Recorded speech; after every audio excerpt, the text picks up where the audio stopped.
오늘은 튜블셋을 이용한 주보캐를 하나 만들어 보면서 코어 강화에 대한 설명과 제가 주보캐를 만드는 방식을 알아볼까 합니다. 저처럼 오래 하신 분들에게는 크게 의미 있는 세팅은 아닐 것이라 생각되는데 저는 주보캐는 편하고 높은 시간 내에 도는 게 더 중요해서 최소 17툴들의 코어 강화도 넉넉히 해주고 추후 육성할 때 따로 코어가 필요하지 않게 사냥 코어도 미리 준비해 두는 편이라 다른 분들 입장에서는 잼스톤 낭비가 심하다고 생각되실 수도 있어요. 코어를 주보캐로서 딱 필요한 부분만 쓰신다면 제가 쓰는 잼스톤보다 훨씬 적은 양의 잼스톤으로 비교적 양질의 코어 강화를 하실 수 있으실 거예요. 제가 준비한 캐릭터는 199레벨에서 헤이븐의 말랑이 퀘스트를 통해 200을 찍고 5차 전직만 하고 코인 약간 캐면서 경험치 30% 정도의 상태고요. 장비는 보시는 것처럼 5차 전직을 하셨다면 모두 얻으실 수 있을 보스장 신고와 펜살리르 세팅이 되어 있습니다. 가장 먼저 주보캐로서의 역할을 위해 잼스톤을 투자해 주어야 하고 코어들을 끼기 위한 코어칸 확장을 위해 최소 220레벨은 달성해 주실 것을 강력 추천드립니다. 저는 대략 9000개의 EXP 포인트를 써서 200레벨 30%에서 216레벨을 달성하였고 이벤트 보상인 성장의 비약 선택권을 통해 220레벨을 달성해 주었어요. 이후 300개 정도의 잼스톤을 까주고 강화를 해주었습니다. 바이퍼의 경우 5개의 유효 스킬이 있는데 강화 코어 1개에는 3개의 스킬이 들어가죠.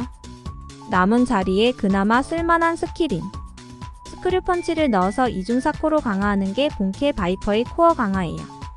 여기서 이중 4코어는 스킬을 이중첩시킨 코어를 4개 쓴다는 의미예요.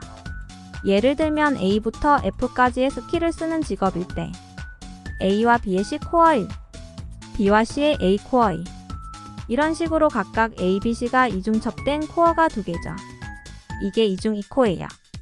여기에 D와 E의 F 코어 3, E와 F의 D 코어 4까지 사용해서 2중 4코가 되는 거랍니다.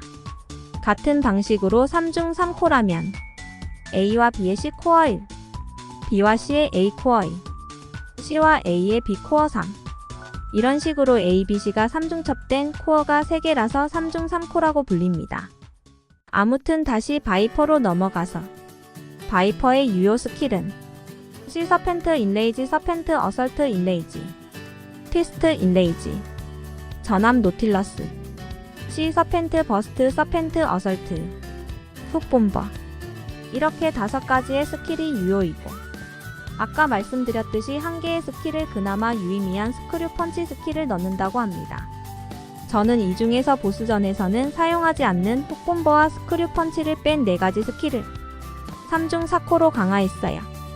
아까 X중첩 Y코어에 대해 배웠죠? 3중첩 4코어는 그럼 어떤 식으로 될까요? A와 B의 C 코어 1, B와 C의 D 코어 2, C와 D의 A 코어 3, D와 A의 B 코어 4 각각 A, B, C, D가 3번씩 중첩된 코어 4개로 이루어진 코어 강화라 3중 4코어라 부르면 됩니다. 사실 용어는 크게 중요하지 않고 어떤 식으로 코어 강화를 하는지만 알아가시면 될 것 같아요. 주보캐가 아닌 육성 단계의 리리니 분들은 잼스톤이 모자라기 때문에 핵심 스킬인 피스트 인레이지와 C 서펜트 인레이지 코어가 껴있는 유효가 아닌 작코어를 강화해서라도 핵심 스킬의 코어 레벨을 올리는 게 중요해요. 핵심 스킬 2개를 A, B라 했을 때 A와 B의 G, H와 A의 B 이런 코어들도 활용을 한다는 것이죠. 아무튼 다시 주보캐로 돌아와서 최대한 적은 잼스톤을 사용해 보려 했는데 바이퍼는 코어 강화가 굉장히 쉬운 편에 속해서 주보캐 용도로만 사용하는 스킬들을 제외하고 모두 분해하면 이 정도의 잼스톤만 소모해도 어느 정도 구색을 갖출 수 있을 것 같아요. 하지만 저는 일단 유효 스킬들은 전부 분해를 하지 않기 때문에 제 코어 강화는 비효율적인 코어 강화이고 잼스톤 300개만 사용했을 때 비효율적인 코어 강화 상태는 이렇습니다. 아무튼 조금 빈약하다고 느껴서 200개를 추가로 까주었고 총 500개의 잼스톤을 소모했을 때 저의 코어 강화 상태입니다. 아마 추가적으로 코어 강화를 더 해줄 것 같지만 일단은 이 정도로 만족하고 미리 모아둔 코인으로 6투 6불 V를 모두 뽑아서 잠재를 달고 수상한 큐브로 에픽 6%까지 모두 띄워주었습니다. 대략 부위당 수상한 큐브 120개 정도 꼴로 사용되었습니다. 총 6,007개에서 마무리 후 남은 큐브 4,575개. 그 와중에 9% 한 부위밖에 안 뜸. 보통은 9%까지 돌리지만 6%까지만 하기도 벅차실 것 같아서 9% 뜬 건 냅두고 나머지는 일단 6%로 마무리했습니다. 여기서 중요한 건 당장은 주복캐로 쓰진 못해요. 주복캐로서 활약하기 위해 노블 포인트 45 이상인 주복일드를 하나 찾아서 가입해 주시고 여로 10주 추 10레벨은 8 이상을 달성할 때까지는 1일 퀘스트를 깰 예정입니다. 초반 구간에는 심볼로 인한 스텝 뻥튀기 효과가 정말 큰 비중을 차지하고 있어서 못해도 여로 7주 추 7레벨은 5 정도는 달성해 주시는 걸 추천드려요. 곧 이스로월 패치에 아케인 심볼 레벨업 비용 완화 패치가 들어온다고 하니 매소가 아쉬운 분들은 패치 이후에 심볼업 해주시면 될 것 같습니다. 이벤트 기간 동안에는 보스 관련 마약 버프들도 있으니 더욱 쉽게 잡히긴 할 거예요. 다만 제 캐릭터는 유니온 효과를 많이 받고 있다 보니 유니온이 낮으시다면 비교적 어렵다는 점 참고해주세요. 일단 실험을 위해 비교적 낮은 효과의 유니온 세팅을 들고 링크와 길드 스킬 없이 카오스 작품을 때렸을 때 대략 3-4분 정도가 걸리는데요. 현재 아케인 심볼 레벨이 굉장히 낮아 스텝 뻥튀기도 안 되어 있고 제가 바이퍼 숙련도가 굉장히 낮다는 점까지 생각해보면 3카루타까지는 충분히 잡을 만한 스펙이고 방무와 심볼이 갖춰진다면 카파풀 카벨룸까지도 노려볼 수 있을 것 같습니다.